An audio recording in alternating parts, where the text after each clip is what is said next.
présidents des institutions républicaines, messieurs les ministres d'État, mesdames, messieurs les membres du gouvernement, messieurs les hauts cadres du cabinet de monsieur le Premier ministre, messieurs les représentants des syndicats, du patronat, de la société civile, mesdames, messieurs de la presse nationale,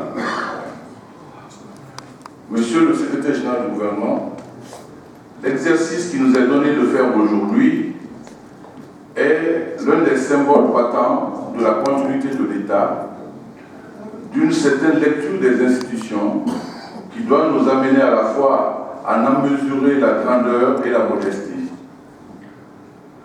Les hommes servent l'État, participent à l'épanouissement de leur société et il arrive un moment que cette charge lourde, complexe, parfois ingrate, doit être transférée à d'autres hommes. Le propos qui est le nôtre aujourd'hui est de dire que pendant 5 ans, M. le Premier ministre Mohamed Saïd Fofana a été l'alter ego du président de la République. Il l'a soutenu dans toutes ses initiatives, il l'a conseillé dans tous les gros questionnements complexes qu'incarne la gestion de l'État. Il a été là nuit et jour, parfois tardivement, dans les moments difficiles, pour faire entendre et la voix du gouvernement et la voix de la sagesse particulière que Dieu lui a confiée. Je voudrais aussi faire un témoignage. Il est rare chez nous qu'un Premier ministre dure autant, mais la durée parfois est la preuve de la loyauté, d'un partage aussi de valeurs et de résultats. Il est important d'insister que M. le Premier ministre sortant n'a pas été loyal par loyauté. Il a été loyal parce que sa mission l'exigeait absolument et que sa foi personnelle le conduisait à un tel comportement. Nous sommes très peu à assister à certaines séances fatidiques où il faut prendre une décision, décortiquer un mensonge tellement bien élaboré, sauver parfois la vérité et l'intérêt général. À ces moments-là, nous pouvons toujours compter sur M. le Premier ministre. Il a toujours été là pour aider M. le Président de la République à prendre les meilleures décisions possibles pour les Guinéens et les Guinéennes. Je voulais aussi insister que, pour une fois, nous nous trouvons dans la problématique qu'un mandat fini, un Premier ministre sort, un autre rentre, il y a un bilan, un vrai bilan, un bon bilan qui a amélioré. C'est pour ça que nous demandons à tous d'accueillir par le cœur et l'esprit, surtout par la sincérité, Monsieur le Premier ministre entrant, Mamadi Ibla. Parce que pour une fois, depuis très longtemps, je crois, mon père, Elhadji Fassine Fofana est devant moi, Fassine Touré est devant moi.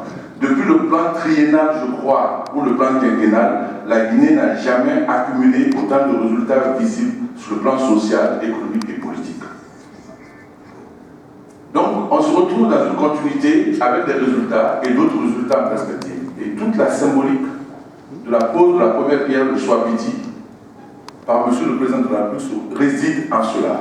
C'est une continuité de résultats, une continuité de production, une continuité d'avancement pour notre pays. Je voudrais vraiment insister sur cela et dire au Premier ministre entrant qu'il trouve en place les problèmes de la Guinée et surtout le soutien et la confiance du Président de la République, qui constitue sa première ressource. La constitution de notre République, qui s'inspire beaucoup de celle de la Ve République, a ceci de particulier que le souverain premier, qui est le peuple, transfère sa souveraineté à un homme qui le redistribue à des fonctions plus ou moins glorieuses, plus ou moins importantes. La fonction de Premier ministre est l'une de ses premières fonctions, sinon la première, la fonction de délégation, de la direction, du contrôle, de l'impulsion et de la coordination de l'action gouvernementale. Il est extrêmement important que cette lecture constitutionnelle abrite l'espace que nous partageons ensemble aujourd'hui. Monsieur le secrétaire général du gouvernement, je suis satisfait que vous ayez prononcé l'expression passation de pouvoir entre le Premier ministre sortant et le Premier ministre entrant. La République est ainsi faite que les pouvoirs se passent parce qu'il appartient en fait qu'à l'indéfini temps qui, lui aussi, n'appartient qu'à Dieu et au peuple. Que le peuple de Guinée tout entier soutienne l'action du nouveau Premier ministre et qu'on sache tous que M. Mohamed Saïd Fofana, comme il l'a dit lui-même, il m'a piqué la phrase que je voulais utiliser, mais il fait ça souvent. Et il reste à la disposition du président de la République de la Guinée. Je vous jure que je l'ai vu faire des efforts que très peu de jeunes sont capables de faire. Je l'ai vu nous donner son expérience et apprendre l'expérience des autres. Je l'ai vu faire ça, cela. Il faut beaucoup d'humilité technicité et le sérieux pour le faire, je l'ai vu le faire régulièrement. Lui qui se dit souvent pas politique. Toutes les négociations politiques que Maître Sako et moi nous avons menées, il était derrière, on venait souvent le consulter pour savoir si on vire à gauche ou si on vire à droite.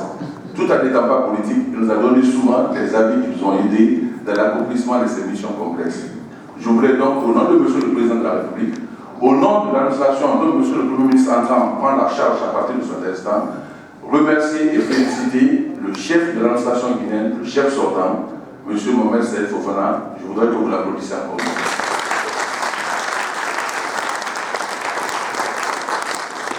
Je voudrais signaler juste une particularité de cette passation, c'est que M. Mamadi Youla est le premier chef de gouvernement guinéen qui est né après 1958. Il faut le signaler, c'est un signe d'avenir. Je vous remercie.